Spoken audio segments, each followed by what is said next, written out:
Welcome to the debut episode of Talk Illini, where we hear Talk Illini, brought to you by Orange and Blue News and the On3 Network.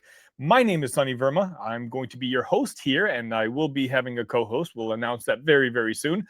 This is going to be a brand new show dedicated strictly to the Illini. We're talking about maybe an hour per week, but there's a chance I produce more than that.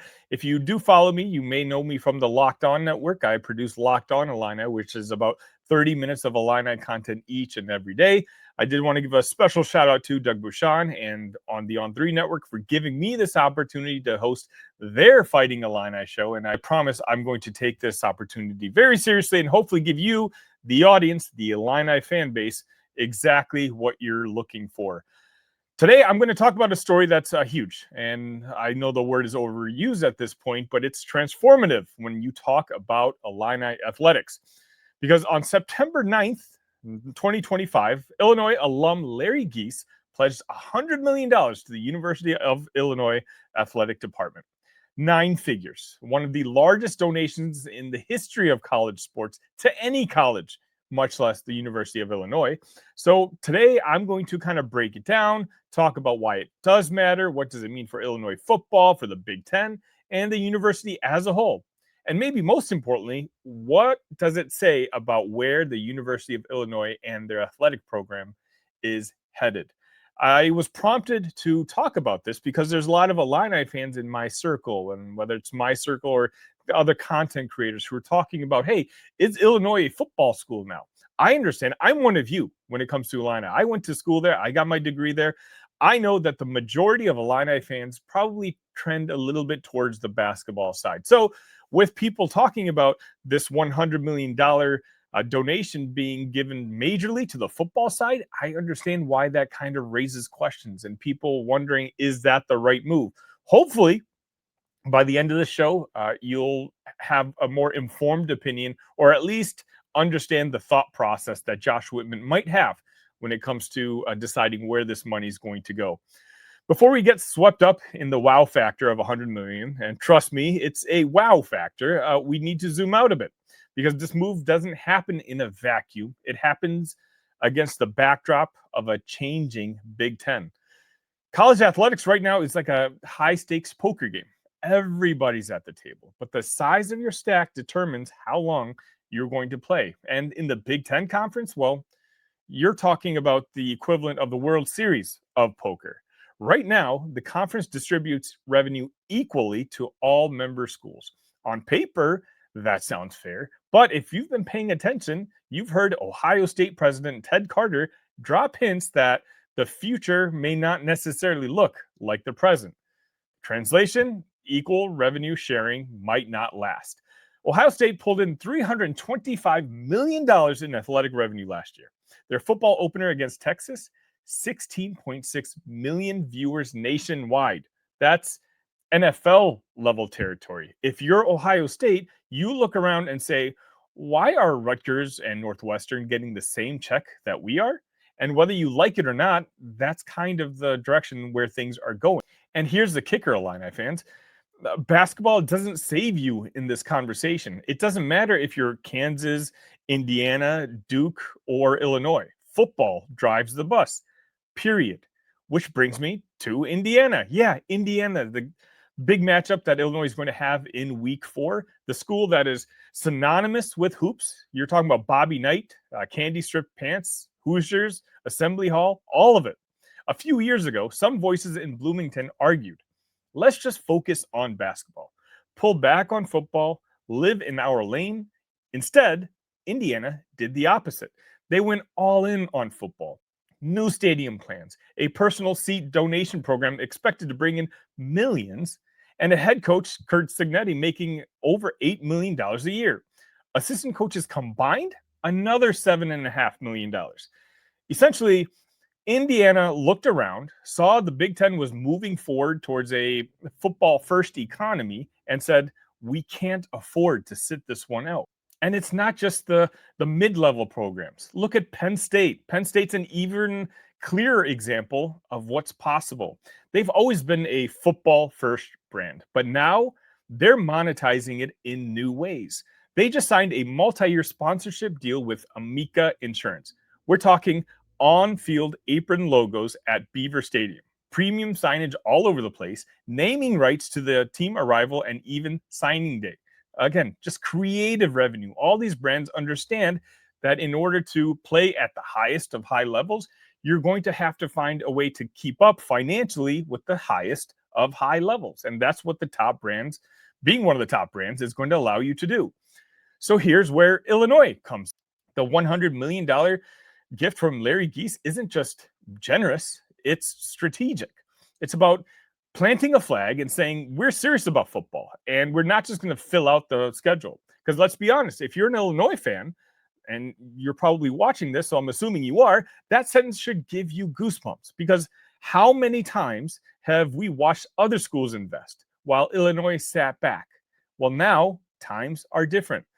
Larry Geese isn't new to giving. He and his wife already gave $150 million to the business school. But this gift, this time, it seems like it's going to be towards football. Whitman said at the press conference that Geese challenged Illinois to think big. He wanted to do something profound. And when you look at Geese's history, his dad is a Vietnam vet. His first memory being in a Illini football game with his father, Memorial Stadium becoming the obvious centerpiece. Whitman called the stadium one of the most majestic, important buildings in our state. And he's not wrong. It's a memorial to students who gave their lives in World War I. It's history, it's tradition, it's sacred ground. So the plan isn't to replace the legacy, it's to enhance it. What does $100 million buy? Well, short term, a massive new video board in the south end zone, 17 or 18 new boards around the stadium, a new sound system, and upgraded lights. Long term, Illinois has hired architects with carte blanche to evaluate how best to modernize the stadium, from the horseshoe to fan amenities. And here's where Josh Whitman really shines. This isn't a one-off. This is a part of a pattern. Since 2016, Whitman has built the $79 million Smith Football Performance Center, completed a $132 million Memorial Stadium renovation, overhauled the Ubin basketball complex, upgraded soccer, baseball, and softball facilities, and the result? 92 NCAA postseason appearances, 14 Big Ten titles, 9 individual national championships. Now, I'm not saying that money guarantees wins. We've all seen programs throw cash around and still lose. But facilities and resources, they buy you a seat at the table. And that's kind of exactly what Illinois is doing here. But this isn't just about wins and losses. It's about identity. It's about what athletics means to a university.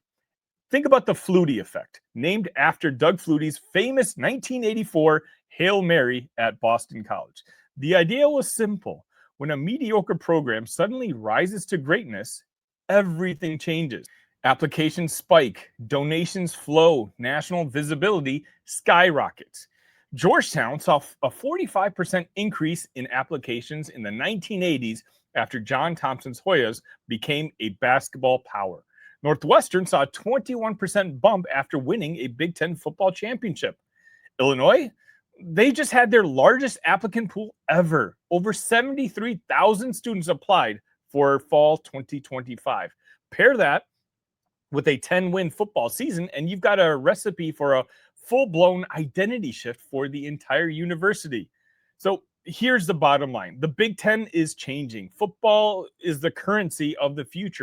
And Illinois, through Josh Whitman and now Larry Geese, have decided that they're not going to sit on the sideline. This $100 million isn't just a gift. It's a statement.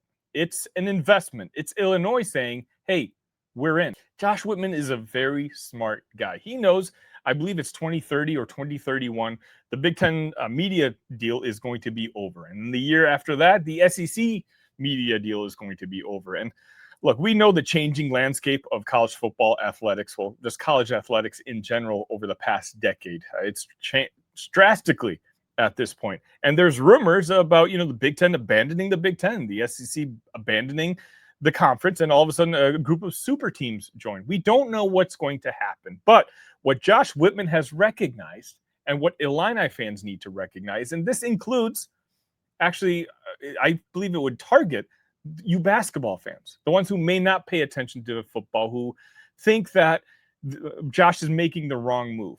I'm telling you that improving our football program is actually better in the long run for the basketball program, in order for the basketball program to remain relevant and to reach its ceilings.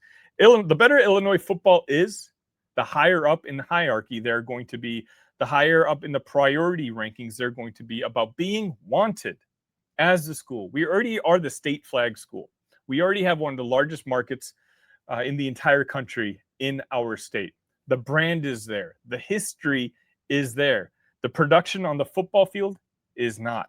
Brett Bielema, it seems, could be the one to finally change things around. That's what we're hoping for. I think Josh Whitman recognizes that.